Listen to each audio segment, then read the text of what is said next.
કેવું પડશે? બેઠી જાવ. ચલો, કાલે કવિતા પાકી કરી લાવવાની કીધી હતી. કોણ કરી લાવ્યું છે?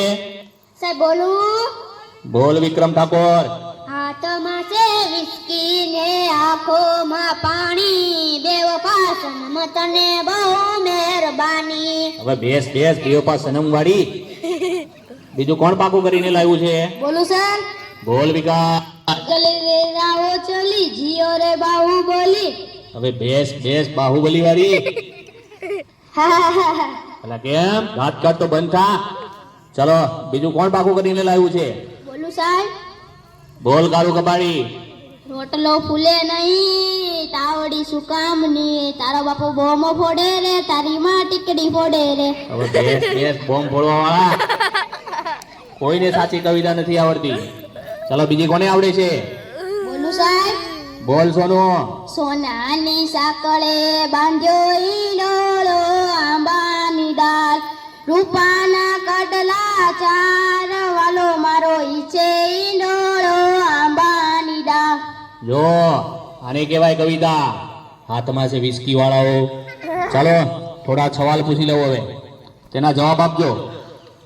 ચાલો પહેલો સવાલ, સૂરજ ક્યાંથી ઉગે છે અને ક્યાં છે? સાહેબ બોલું. બોલ છગન.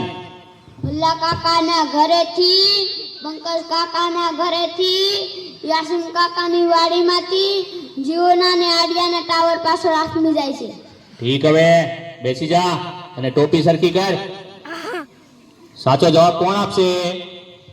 સર મને આવડે. બોલ નટુ ગાંડા.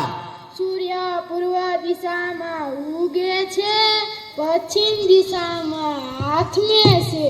સરસ, સાચો જવાબ. બેસી જા. હે બુરા, કેમ વાતો કરે છે? જી સર. અને કોની ચડ્ડી પહેરીને આવ્યો છે? મારા બાપાની. કેમ તારા બાપાની? સાહેબ મારા બાપા ભૂલથી મારી પહેરી વયા ગયા. ઠીક, બેસી જા. હવે કાલથી તારી પહેરીને આવજે. પછીનો સવાલ. ચાલો, સૌથી મોટો વાર કયો? સાહેબ બોલું. અરે બોલ બુરા. ડોલર. એટલે તને તો જ્યાં હોય બધું જમણવાનું શું છે? ખાઈ પીને જાડો થઈ ગયો છે તે. ચાલો પછીનો સવાલ, નર્મદા નદી ક્યાંથી નીકળે છે? સાહેબ બોલું. બોલ અમાર. કવિના નાકમાંથી. એટલે તારા નાકમાં તો શેડા છે. બેસી જા. પછીનો સવાલ, દુનિયાના 3 ખંડોના નામ આપો. સાહેબ બોલું. બોલ અમાર. શ્રીખંડ, અખંડ ને પાખંડ. એટલે એશિયા, યુરોપ અને અમેરિકા આવે શ્રીખંડ વાળા. બેઠી જા. અલા વિકાસ, કેમ દાંત કાઢે છે? જી સર. આ તારા દાંત કેમ પીળા દેખાય છે? સાહેબ એવું થયું કે નિશાળાઓનું મોઢું થતું હતું અને તમારી બીકે મીઠાના બદલે હળદર ઘસી નાખ્યું. હું ચમનલાલ માસ્તર ભલભલાને સીધા દોર કરી દઉં. બેસી જા હવે અને દાંત કાઢતો બંધ થા. સાહેબ બહુ લાગી છે. અલ્યા આવ્યો એવો? સાહેબ સરપ્રાઈઝ વધારે ગઈ છે એટલે. ઠીક છે, જતો આવ. અલ્યા ક્યાં જાય છે? સેનિટેશનમાં જા. સાહેબ સેનિટેશનમાં મુંજારો આવે, બહાર ખુલ્લામાં મજા આવે ને. હવે ખુલ્લા વાળી જાય છે કે બે નાખો? જાવ છું સાહેબ.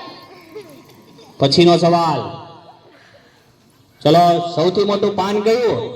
સાહેબ મને આવડે. બોલ નટુ ગાંડા. સાપાન. બેઠ. પછીનો સવાલ, સૌથી મોટી માં કઈ? સાહેબ બોલું. બોલ બકા. ઓબામા. અરે ઓબામા વાળા, બેસી જા હવે.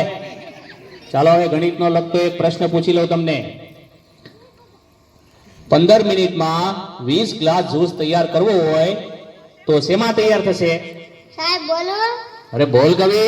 Washing machine. એટલે વોશિંગ મશીનમાં તો કપડા ધોવાય, કઈ શરબત તૈયાર થાય? બેઠી જા. સાહેબ ત્યાં માતાની ત્યાં ગુમડું થયું છે. તે રોજ નાતો હોય તો ગુમડા ના થાય, અઠવાડિયે એક જ વાર નાય છે તો? ઈ ભગવાન, આ છોકરાઓનું શું થશે? તમારું થશે તે અમારું થશે. ઈ કોણ બોલે? હું ચમનલાલ માસ્તર ભલભલાને સીધા દોર કરી દઉં. સાહેબ આવું. એટલે આટલી બધી વાર કેમ લાગી? ત્યાં ગયો છે એક સાથે 2 વિચાર આવ્યા. લે વાહ, ઉચ્ચ વિચાર. હાથ બાદ ધોઈને આવ્યો છે? સૂંઘી જોવો ને. અરે આગો જા. પછીનો સવાલ, ચલો એવી કઈ સંસ્થા છે કે જ્યાં બૈરા કામ નથી કરી શકતા? બોલું સાહેબ? બોલ કાળુ કબાડી. Fire brigade. એટલે કેમ ફાયર બ્રિગેડ? સાહેબ બૈરાનું કામ આગ લગાડવાનું, એ કે આગ બુઝાવવાનું. હવે આગ લગાવવા વાળી બેસી જા. વિકાસ ઉભો થા. માની લે કે મેં તને 10 લાડવા આપ્યા.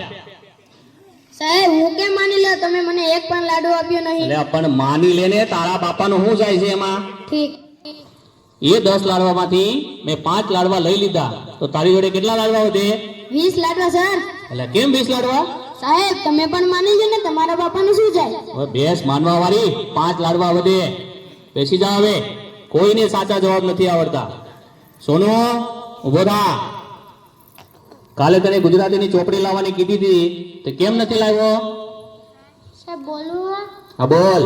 સાહેબ મારા પપ્પા વાડીએ હોયા જાય છે, ત્યાંથી મને કહે છે સોનું તને મારા ઉપર ભાર